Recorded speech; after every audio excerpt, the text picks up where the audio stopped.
Bonjour à tous mes amis hein, et à tous ceux qui aiment bien ma façon de coacher, d'enseigner parce que je vais faire un gros shalom à tous ceux-là qui sont connectés en ce moment. Merci.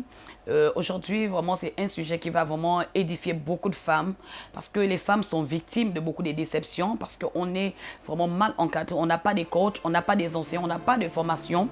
Et je vous assure qu'on va parler tout simplement de comment faire le bon choix du conjoint parce que le choix du conjoint, c'est vraiment la base. Hein, c'est le sous-sol, c'est vraiment la fondation d'une relation, c'est la fondation de votre mariage. Lorsqu'on a faussé la fondation d'un mariage, je vous assure que c'est pas à la fin qu'on peut rattraper les choses, ok? Donc tout simplement parler encore d'identification parce qu'il faut commencer par d'abord identifier la personne qui vient vers vous. Au premier contact, au premier rendez-vous, on ne peut pas se marier sur la base des prophéties parce qu'aujourd'hui, on a beaucoup de scandales, on a beaucoup de divorces. C'est parce que les femmes sont tellement concentrées, sont dans les églises en train de rechercher le mari. On ne peut pas se marier parce que quelqu'un t'a dit ou Dieu t'a dit d'abord. Ou parce que tu as fait un rêve que ce gars-là, c'est mon mari, j'ai rêvé, j'ai rêvé, j'ai rêvé. C'est vrai, le rêve ne suffit pas parce qu'après nous sommes trahis, on est dessus, on veut faire demi-tour et c'est ce qui est la cause de beaucoup des séparations brutales, des échecs, des déceptions, des morts. Parfois, on perd la boule et pour d'autres femmes qui n'ont pas la capacité de pouvoir surmonter la déception, elles sont obligées de se lasser, de perdre leur éclat, leur beauté, elles sont là, c'est triste. Et pour beaucoup de femmes, elles sont obligées de se retourner maintenant contre les hommes. Elles se disent, bon là, je ne peux plus aimer dans ma vie, j'ai été déçue une fois et c'est fini, je m'arrête là. Et parfois, pour d'autres femmes, elles sont obligées de se mettre aux côtés des femmes. On voit aujourd'hui des femmes qui sont obligées de se mettre entre les femmes sans pourtant aller vraiment dans les profondeurs. Toutes ces personnes, ce n'est pas de leur faute. Parfois, ils sont victimes de ces déceptions. Elle a aimé quelqu'un, elle s'est dit que cette personne était bien. Ou parfois, elle a mis sa confiance, elle a eu de l'argent. Mais ce dernier a pu abuser d'elle, l'a escroquée. Et au bout de plusieurs années, cette dernière se rend compte qu'elle a été vraiment vidée. Elle a été escroquée, mais comment faire? C'est une déception parce que c'est facile de pouvoir être guéri physiquement. Vous voyez, ben, si quelqu'un te blesse au niveau de la peau, tu peux prendre de l'alcool, tu commences à mettre la bétadine, tu guéris. Mais la blessure intérieure est tellement difficile, les hommes. Écoutez-moi bien, c'est pas facile. Je m'adresse aux hommes parce que on a tellement de menteurs, on a tellement de truquants, on a tellement de faux. Il y a des maris ninja. Au début, c'est beau, c'est rose. Ils te montrent vraiment que tu es le miel, tu es le sucre, tu es vraiment l'eau douce de sa vie. Et au bout de plusieurs contacts, au bout de plusieurs mois, ce dernier commence à changer son visage. Il devient maintenant un ninja. Et je vais parler également des maris ninja parce qu'un mari ninja, c'est un mari violent. Au début, il était doux. Au début, tu étais la plus belle femme. Aujourd'hui, il te frappe. Tu n'as même pas le temps de voir la famille. Tu n'as pas le temps de sortir parce que tu es maintenant comme quelqu'un qui est sur surveillance. Il y a des hommes qui vont même jusqu'à mettre des GPS qui poursuivent les femmes à travers des GPS. Il y a des hommes, tu es là, tu viens même regarder, tu contrôles même les conversations téléphoniques de ta femme. Vous savez, lorsqu'on aime en amour, on a besoin de la confiance. Dans un couple, quand on n'a pas confiance, on ne peut pas se marier ou ce mariage ne peut pas tenir. Vous savez, c'est la confiance qui est la base d'un foyer, qui est la base d'une relation. Donc ça veut dire quoi? Ça veut dire qu'au départ, il faut d'abord prendre du temps, il faut identifier la personne. Il faut regarder le geste, le regard, la façon de parler de cette personne. Vous savez, dans le langage, on est déjà vraiment suffisant de savoir que cet homme-là, c'est un menteur. C'est vrai qu'il y a des hommes qui savent bien parler parce qu'il y a des personnes qui s'organisent. Je n'attaque pas les hommes, comme je dis, toujours le plus souvent parce qu'il y a des personnes qui m'ont écrit, qui m'ont appelé, qui m'ont dit on a l'impression que parfois tu attaques les femmes, parfois tu attaques les hommes. Non, ce n'est pas que j'attaque les hommes ou j'attaque les femmes. Mais je peux faire comprendre parfois certains points parce que dès le départ, dans le rencontre, c'est l'homme qui fait la force du mariage. C'est l'homme qui fait la force de la relation et tout. Parce qu'aujourd'hui, on a fait l'inverse. L'homme doit épouser la femme, mais aujourd'hui, ce sont les femmes qui sont obligées d'épouser les hommes. Pourquoi? Parce qu'on est dans une société où, au départ, tu as déjà montré la relation aux parents, tu as montré déjà à toute la famille, à tes collègues que c'est mon mari. Et à la fin, il t'a fait croire que les maisons où il partait avec toi lors des rendez-vous, c'était ces maisons. Mais après, tu te rends compte que ce gars n'avait pas de maison. Ce gars-là, ce n'était même pas sa maison, c'était pour sa famille, c'était pour un de ses amis. Parce qu'il y a des hommes, au premier contact, il te fait manger chez un ami, il te met à l'aise avec un petit champagne, tu te dis, bon, j'ai trouvé le mec parfait. Et à la fin, lorsqu'il se précipite à t'épouser, tu te rends compte que c'est un homme qui ne travaille pas et tu fais comment face à la situation? Qu'est-ce qu'il faut faire? On ne peut plus reculer, on ne peut plus parce qu'il y a la honte, il y a des amis, il y a les dire, on va dire, on va dire, on va parler. On est obligé de foncer dans la relation et pour les femmes qui ont des finances, et elles sont obligées de faire comment? Elles sont obligées de couvrir la situation, elles prennent son argent, elles sont obligées de prendre des voitures et pouvoir remettre à ce dernier. Et vous allez voir que ce genre de mariage, quand on commence à acheter le mariage, on commence à acheter notre relation, notre sentiment, je vous assure que ça ne peut pas tenir. Pourquoi? Parce que ça viendra toujours, la vérité finit toujours par triompher. Et quand la réalité est là, parce qu'il est habitué à être traité, il est habitué à être à l'aise au parfum. Et du coup, quand toi tu vas commencer à ressentir ce poids-là, cette charge-là, étant que femme, tu vas commencer à dire non, il faut que je me lève, je sors de là.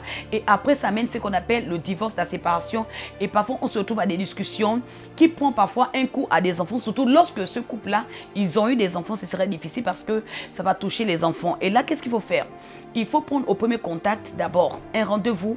Le rendez-vous, c'est dire quoi? Ça veut dire qu'au premier contact, on ne peut pas déjà commencer à sauter, à manger ou à commencer à rigoler avec ce dernier ou commencer à dire je vais sortir avec lui.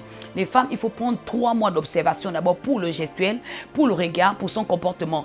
Et 6 mois, vous ajoutez encore 6 mois pour mieux le connaître encore. De quelle manière? Il faut chercher d'abord à savoir qui est sa famille. Il faut d'abord chercher à savoir où il travaille. Il faut avoir même ses renseignements. Il faut vous renseigner sur les personnes avec qui vous voulez avoir une relation parce que si vous ne prenez pas le temps de vous renseigner, vous aurez la déception après. Qu'est-ce qu'il faut faire? Il faut être un inspecteur. Il faut d'abord inspecter sa vie. Il faut aller au niveau du quartier où il habite. Il faut faire des renseignements. Il faut le filmer. Il faut prendre même parfois des surprises. Vous prenez même, comment dirais-je, son passeport ou chercher à savoir son acte de naissance. Et vous allez voir que vous allez savoir si cet homme-là est vraiment de la nationalité duquel il vous fait face, parce qu'il y a des personnes qui changent même des papiers. Il se fait appeler par un autre nom et après quand il finit de t'escroquer, il change d'identité. Mais si au départ vous avez pris ce ton-là, vous n'allez pas être déçu. Aujourd'hui vous allez voir qu'il y a des femmes qui pleurent. J'ai vu une jeune dame qui est venue me voir qui me disait vraiment: je suis déçue parce que je me rends compte que je suis malade. J'ai été victime de VIH. Oui, c'est parce que au départ, cet homme, je ne savais pas qu'il était séropositif et j'ai fait la maladie. J'ai dit: ma chérie, c'est trop tard. Pourquoi? Parce qu'au premier contact, ce n'est pas le même jour qu'un homme te drague, que toi tu as commencé à aller avec lui. C'est trop facile. C'est pas au premier contact, un mois. C'est trop facile, un mois de sortir avec un homme parce que tu n'as pas pris le temps de le connaître. Un mois, c'est trop court. Parce que un mois, c'est trop court. Tu peux sortir avec un fantôme sans te rendre compte. Tu peux sortir avec un menteur sans te rendre compte, ou un tueur, un assassin sans te rendre compte, parce qu'il y a un monsieur avec qui il est sorti avec des amis. Il a trouvé une dame et quand il s'est rendu compte sur le lit, cette dame-là s'est transformée maintenant en serpent. C'était trop tard. Pourquoi? Parce qu'il a fait l'amour avec un serpent. Excusez-moi du langage, mais c'était trop tard. Il est allé voir la famille pour dire voilà ce qui m'est arrivé. Et 2 jours après qu'il a dénoncé cela, le monsieur est décédé. Il est mort. Pourquoi? Parce qu'il n'a pas eu le temps d'abord de mieux connaître la dame. Surtout ceux qui vont dans les boîtes de nuit là. Il y a beaucoup de choses qui se passent parce que dans les boîtes de nuit, il y a des fantômes qui sortent en surface. Et du coup, vous allez faire des rapports sexuels avec des fantômes. Et après, on se plaint parfois de l'argent qui disparaît. On se plaint de maladies. On se plaint de mal de bas-ventre. C'est parce qu'on sort parfois avec des revenants sans le savoir. Et je vous assure que les femmes, le problème c'est parce qu'on regarde aussi l'accoutrement. L'accoutrement ne veut pas dire que cette personne c'est un grand homme ou cet homme a de l'argent. On ne peut pas regarder un homme ou on ne peut pas sortir avec un homme ou se marier parce qu'il est bien habillé. L'habit ne fait pas la personne, l'habit n'identifie pas le caractère de cette personne. Je vous ai dit, c'est le regard, c'est la manière de parler. Parce que ça joue. On ne peut pas regarder l'habit même s'il a mis une grande tenue, parce qu'il y a des personnes qui vont prêter, même des femmes. J'ai vu des femmes qui font les prêts d'habits pour se rendre à un rendez-vous.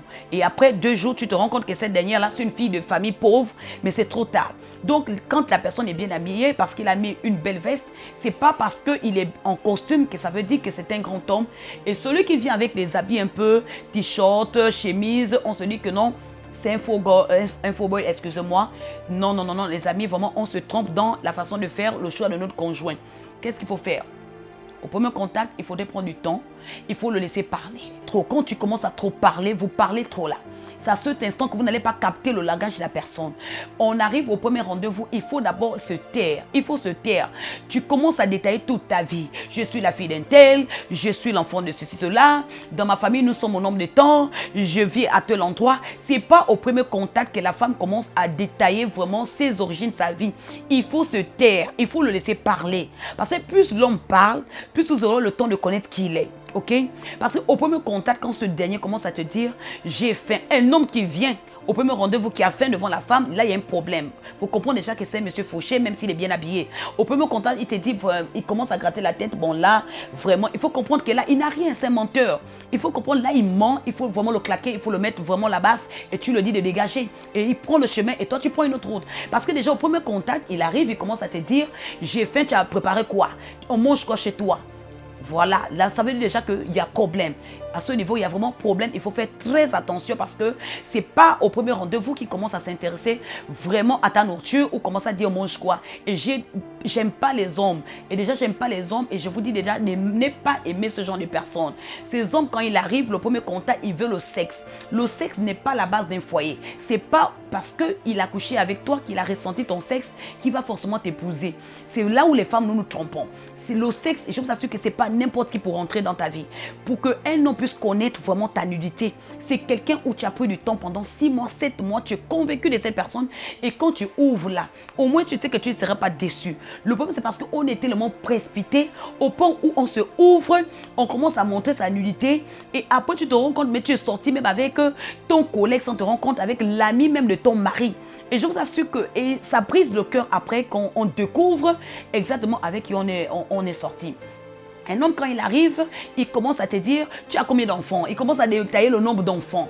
On ne peut pas épouser une femme parce que le nombre de ses enfants. S'il cherche à épouser une femme, il te demande, tu as combien de gosses? Quand tu dis, j'ai 5 là. S'il dit 5 là, il recule. Ça veut dire que ce n'est pas ton mari. Ça veut dire qu'il n'est pas fait pour toi. Ça veut dire qu'il ne t'aime pas. Parce que l'homme n'a pas besoin de savoir le nombre des enfants que tu as. S'il t'a aimé, le nombre des enfants n'identifie pas la relation des mariages. Et je vous assure qu'il y a des femmes, vous vous trompez parce que j'ai vu des femmes, ils cachent le nombre des enfants. C'est après 5 ans de mariage ou 3 ans que tu es obligé de montrer à ton mari, c'est mon enfant. Tu as fait croire que c'est l'enfant de ta soeur. Tu fais croire que c'est l'enfant de ta grand-mère ou de ta maman. Entre-temps, c'est ton enfant. Tu prives ton enfant parce que tu as peur que ton nouveau amant puisse découvrir que tu as des gosses. Mais je vous assure que lorsqu'on aime le chien, on aime ses puces. Si ce dernier-là t'a aimé, il ne peut pas paniquer le nombre de tes enfants parce que s'il a aimé dans l'amour, on ne voit rien. L'amour ne soupçonne rien, n'a pas de honte, n'est pas envieux, n'a pas de peur. Donc, qu'est-ce qu'il faut faire dans la relation? À cet instant-là, on trouve ce genre d'homme, il faut comprendre qu'il faut le mettre les clics, le cas qui sort, il part, il libère dans ta vie. Parce que si tu le laisses traîner, certainement ton mari est déjà quelque part. Certainement ton âme sœur est déjà en train d'arriver, mais toi tu es dans la distraction. Tu es en train de perdre le temps parce que la femme c'est comme une fleur. Le temps que tu perds pour ce gars-là, parce qu'il ne veut pas te prendre à cause de ton nombre d'enfants, parce que tu as un gros ventre, parce que tu es court de taille. Il y a des femmes qui sont obligées de se refaire le corps parce que tu veux plaire à cet homme-là. Si tu as aimé, il doit t'aimer à travers ton ventre ou ta posture. On n'a pas besoin de se faire travailler un corps pour faire plaisir à quelqu'un pour qu'il nous épouse. À cet instant, vous allez comprendre, cet homme-là ne nous aime pas. Il faut regarder certainement, il aime votre argent. C'est le finance qu'il suit. Soit il aime ton standing, il aime ta maison, soit il aime la position sociale qu'occupe ta famille parce qu'il y a des hommes qui vont épouser des pauvres filles tout simplement à cause du titre de son parent, le titre de son grand-père, s'il est ministre, s'il est gouverneur, je me mets dans cette famille-là, je vais me faire un nom. Et là, je vous assure que à cet instant, quand on identifie l'homme et qu'on se jette avec un homme, qu'on n'est pas vraiment sûr, je vous assure que ça ne va jamais durer parce qu'on finira par rentrer dans ce qu'on appelle la déception. Tout simplement dire encore aux femmes, il faut mettre plus de radar. Une femme doit avoir l'esprit éveillé. Une femme ne peut pas être comme un mouton. Tu es là, tu dors. Au premier contact, tu commences à te jeter. 5 hommes. Et ce qui fait en sorte qu'aujourd'hui, on se retrouve avec les femmes. Tu as fait 5, 10 gosses. Chacun son père, chacun son père. Il faut que ça s'arrête dans ta vie. Si tu as déjà eu 3 pères différents, ça suffit. Ça suffit. Il faudrait que le prochain papa là, tu mets les conditions. Il faut mettre la ceinture de sécurité dans le sexe. Je vous assure que c'est la fondation déjà d'une relation. Si tu commences à le priver 3 mois, 4e mois, tu ne le donnes pas. Tu peux aller préparer. Il ne faut pas exclure d'aller faire tout ce qu'une femme peut apporter à un homme. Tu pars préparer, tu peux le laver le linge. Mais quand il dit on passe à la partie du film, tu dis non, ok, c'est bon, ça suffit. Tu commences à fermer, tu mets le cadenas au niveau de là-bas. S'il supporte 6 mois, 3 mois, ça veut dire que c'est le bon mari. Là, tu as trouvé un homme. S'il ne cherche pas à savoir où tu travailles, il ne demande pas le nombre de tes enfants, il ne demande pas tes origines parentales.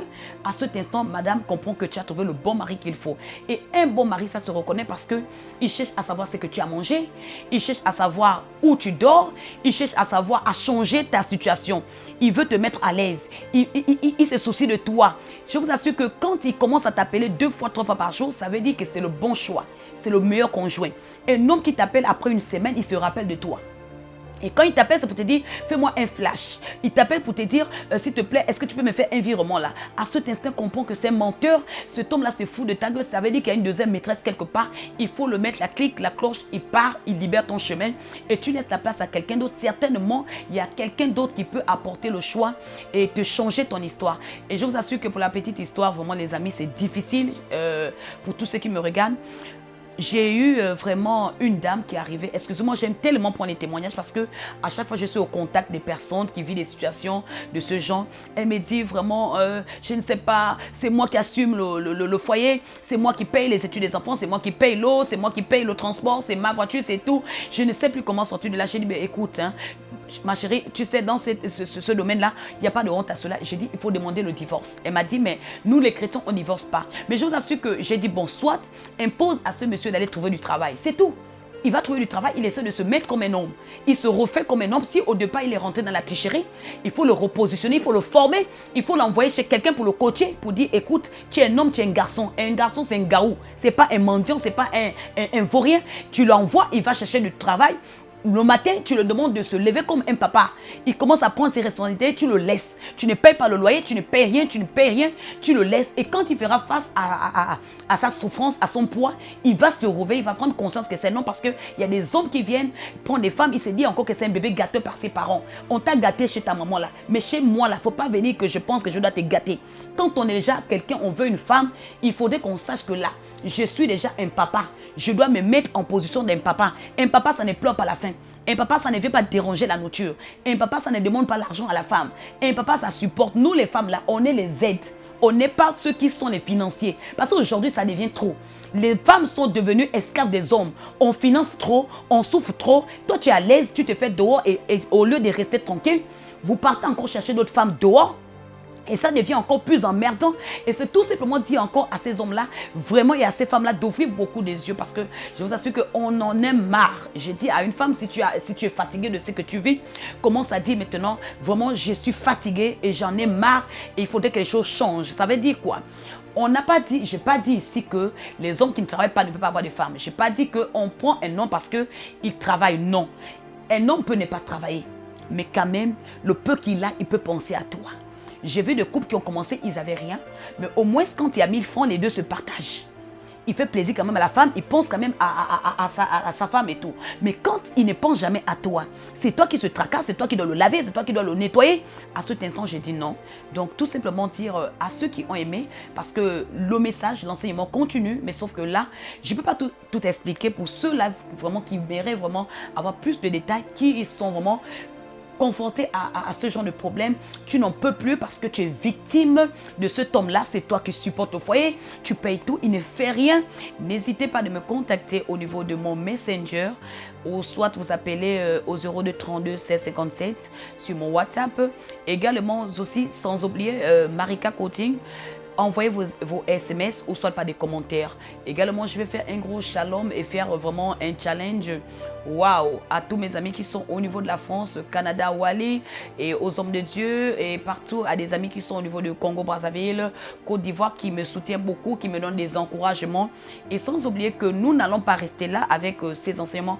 Les enseignements continuent toujours. On va venir avec d'autres programmes qui seront vraiment intéressants pour vous, qui vont plus vous édifier encore, vous aider à mieux pouvoir faire face à vos difficultés sentimentales et aussi dans la vie chrétienne, également aussi aux leaders, aux hommes de Dieu vraiment qui sont intéressés, parce que beaucoup m'écrivent, disent vraiment on aime bien tes enseignements, mais comment faire pour te voir?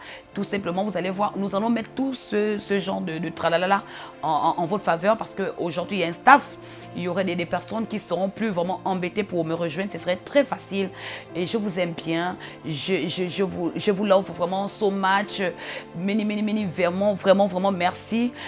J'aimerais encore partager vraiment d'autres séances avec vous. N'hésitez pas de commenter, n'hésitez pas vraiment de pouvoir vraiment envoyer vos suggestions. Vous savez, la honte tue, parce que la honte, c'est pas pour les enfants de Dieu. Non, on n'a pas honte quand il s'agit de l'amour. On n'a pas honte quand il s'agit de matière humaine, là, hein, parce que le sentiment, on est fier, on est statué, on a besoin de coach, on a besoin d'être encadré.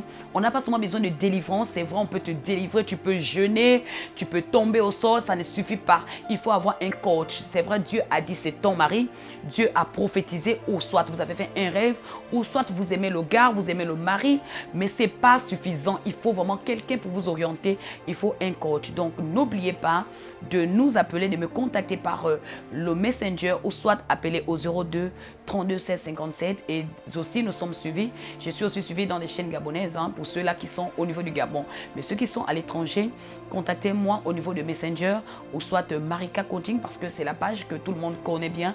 Abonnez-vous, partagez, likez. Et pour ceux qui suivent par des chaînes de télévision, n'hésitez pas de toujours appeler, déranger moi. Je suis votre humble serviteur. Merci, je vous aime. Au revoir. Merci.